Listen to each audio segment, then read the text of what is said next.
back from the dead. Hello everyone and welcome back to the show. We are back after round 2 of Super Rugby. It's been quite an interesting weekend. Some very good results, some very good rugby and also some not so good rugby.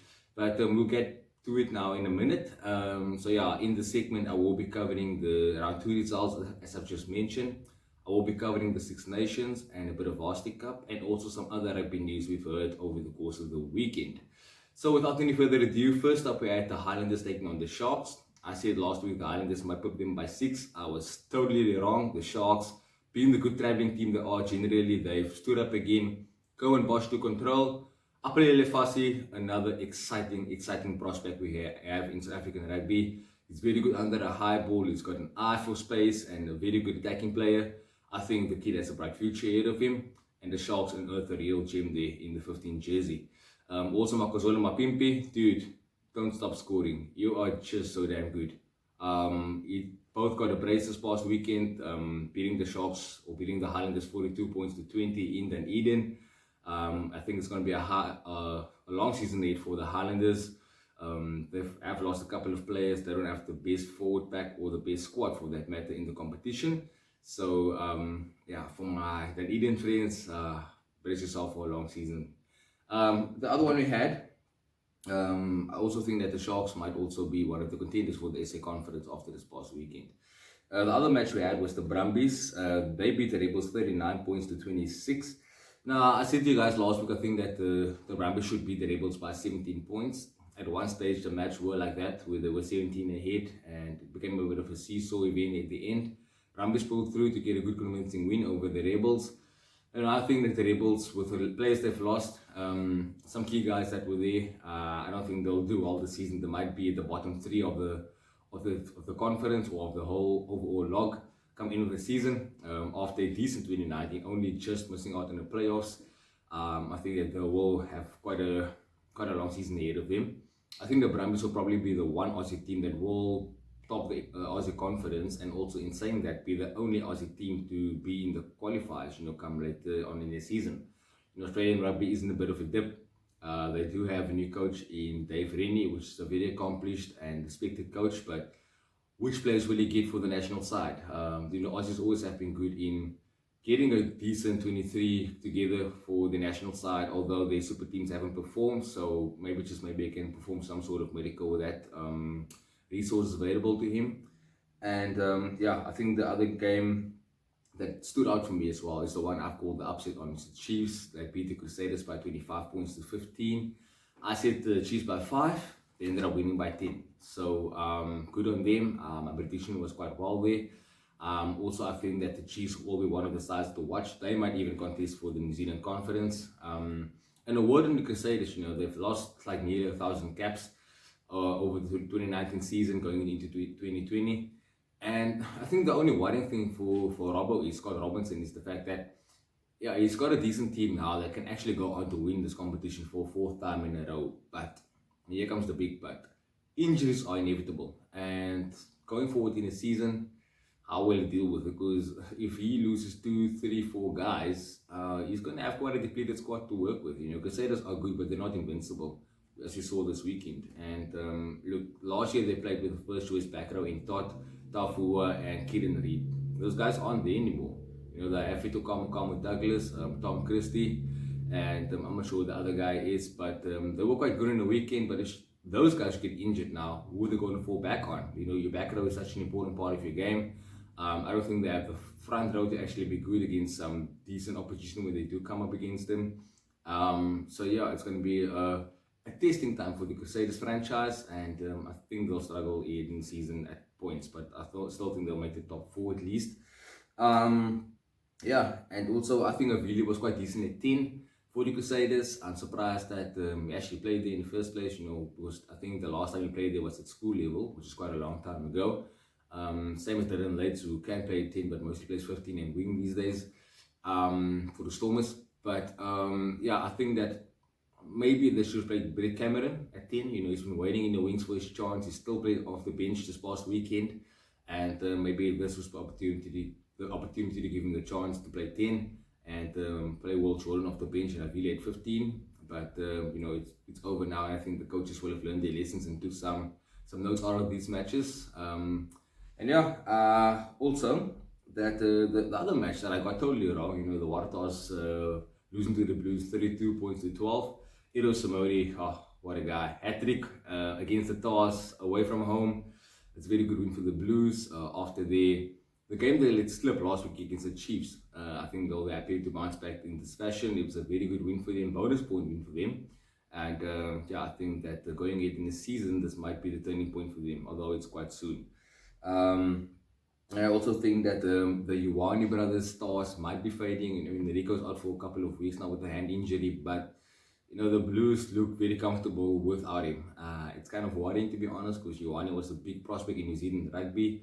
He's one of the top players, and Akiri Ioane also still waiting for his first cap with the All Blacks, and he's not been selected yet, in the starting lineup for the Blues. So will they head offshore? I mean, a lot of players do when they don't get national recognition, and now also in the provincial teams, they're not even selected, albeit through injury or just not form. So we'll have to see. Maybe the Ioane brothers might take a trip overseas somewhere to the north.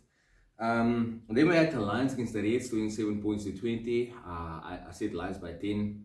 Basically they were struggling. The Reds were in the game the whole time.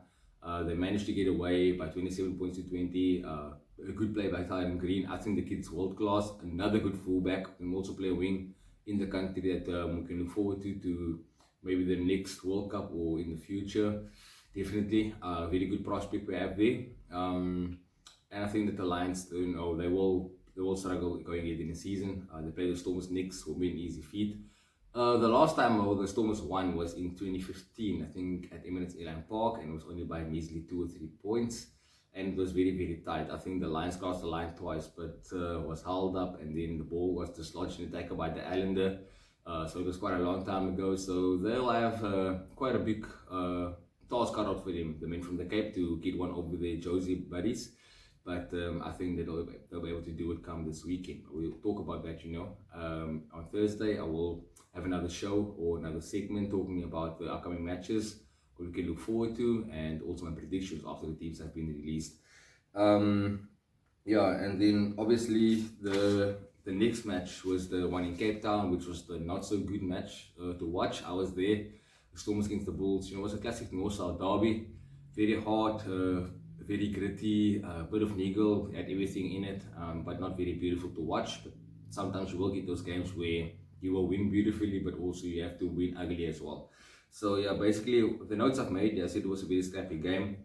And before you criticize Williams, apparently he has a foot injury going ahead into the game. So his goal kicking, as bad as it was, and it will cost the Stormers in the title match. I feel that also that he's not 100% in that area. So just bear with the kid and cut him some slack. And maybe they should give the goal kicking duties to someone else. I'm not sure who, because it's not really an accomplished kicker in the team. SP Marais gone to Canon Eagles, and he used to be Mr. Reliable to boot.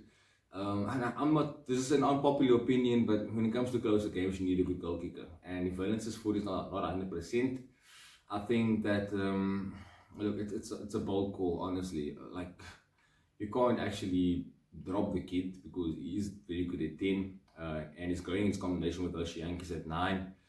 So maybe you play John Luke at 10 and Damon at 12, but what do you do with Jamie Roberts? He's been very good for the Stormers so far, defensively, organizing the team. Do you play Damon at 15, which is what we don't want, which Dobbo said he will be at 10. Dobbo's not a guy to go back on his word. It's a very, very big conundrum for the Stormers, although they've been doing well. They haven't conceded a point in 2 matches, which I think is some sort of Superugby record.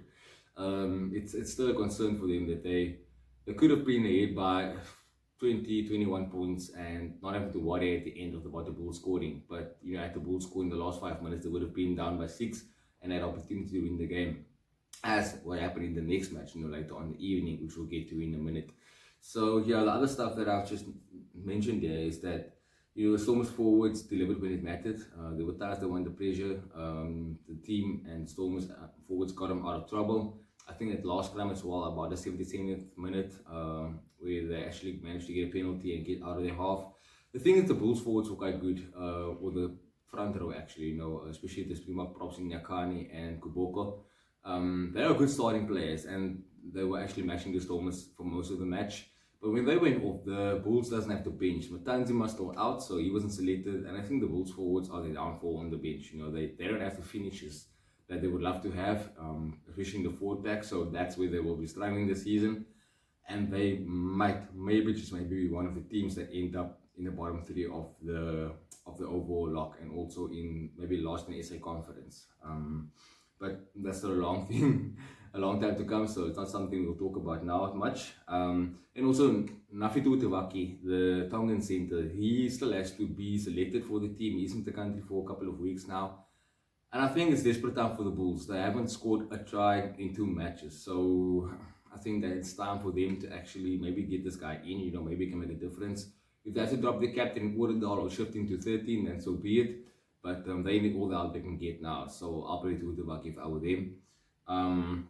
What's also pleasing from a Stormers point of view is the fact that they can close out big matches. We've seen the Stormers in past seasons where they've been scrappy, and at the end they let a lead go or a match go where they should have actually won the game. This is one of the games where they only had a slender 13-point lead.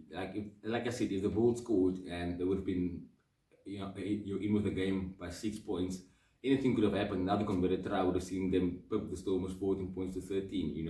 Albeit Williams' bad goal kicking. The Stormers have to be applauded for keeping the opposition out, and that came down to a very, very good defense by the whole team. I could see that the spirit of the team, they didn't want to let the coach down, they didn't want to let the teammates down, and when they defended, they did the Springboks. They didn't give the Bulls an inch. Also, I feel in the next match, if the Bulls want any sort of chance of winning it, Papier was a very good live wire when he came on. I think maybe if he started, the result might have been a bit closer. I don't think different, but closer.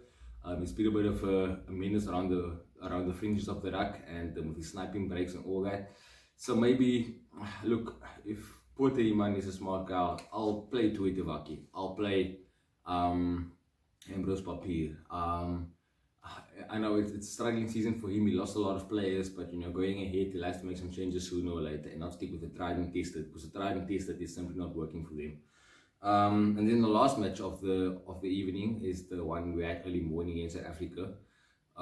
Basically, the Hurricanes beating the Aguares 23 points to 26.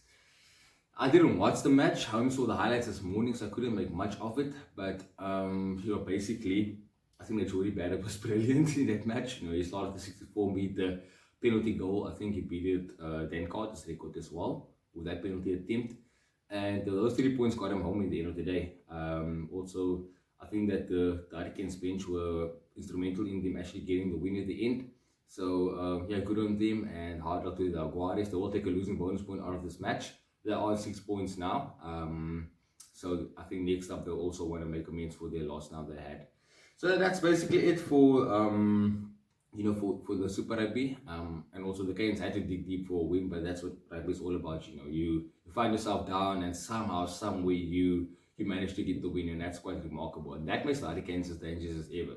Because although they took 27 unanswered points against the Stormers last week, it was a new week and they got away with the win. And this season is back on track, well and truly back on track. And they could be, one of the top 3 battling for the New Zealand Conference along with the Chiefs and the Crusaders.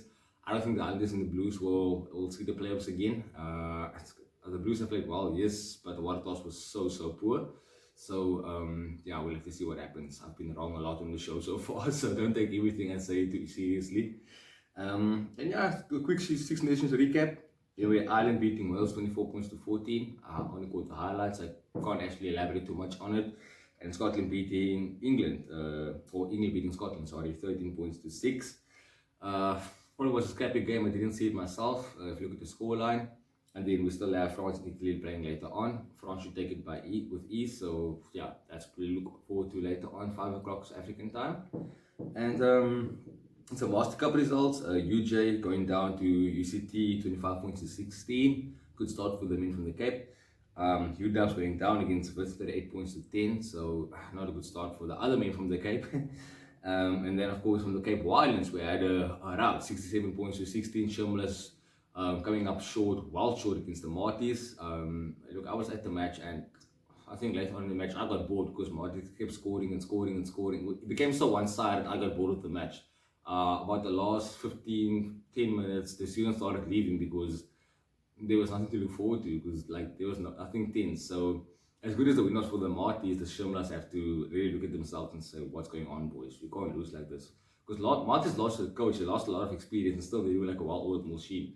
I said to my friend sitting next to me, I said to him, like, the Marties are the Crusaders of the Varsity Cup. So yeah, I think that they'll do well this season and might even make the final again.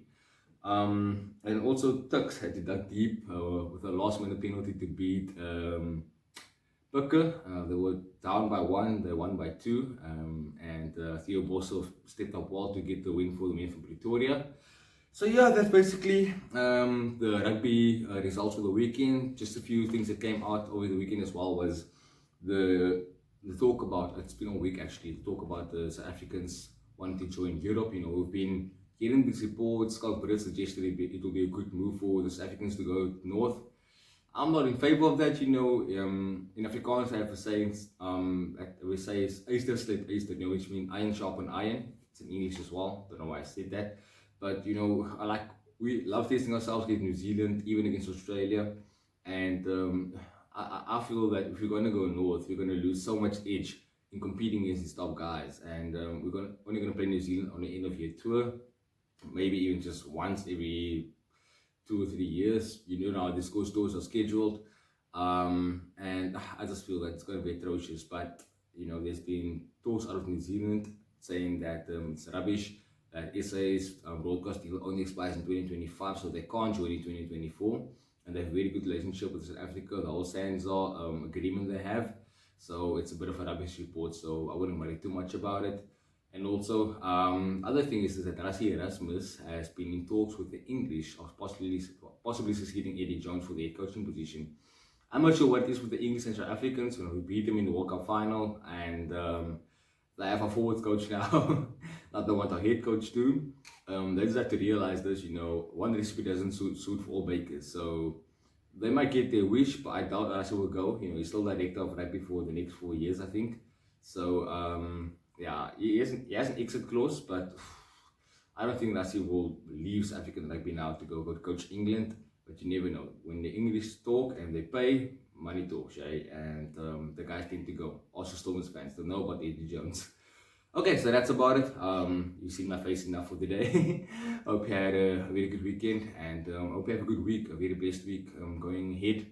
If things go well for you, and I'll see you guys on Thursday. I'll be previewing some matches for the weekend. Obviously, after most of the team sheets have been announced, Guai is always a bit delayed on that, so I might not have their team sheet. But also I'll do some predictions again, and yes, I'll see you guys soon. Remember, let me just repeat that quickly: the like, subscribe, share, comment. It's that easy. Cheers, guys.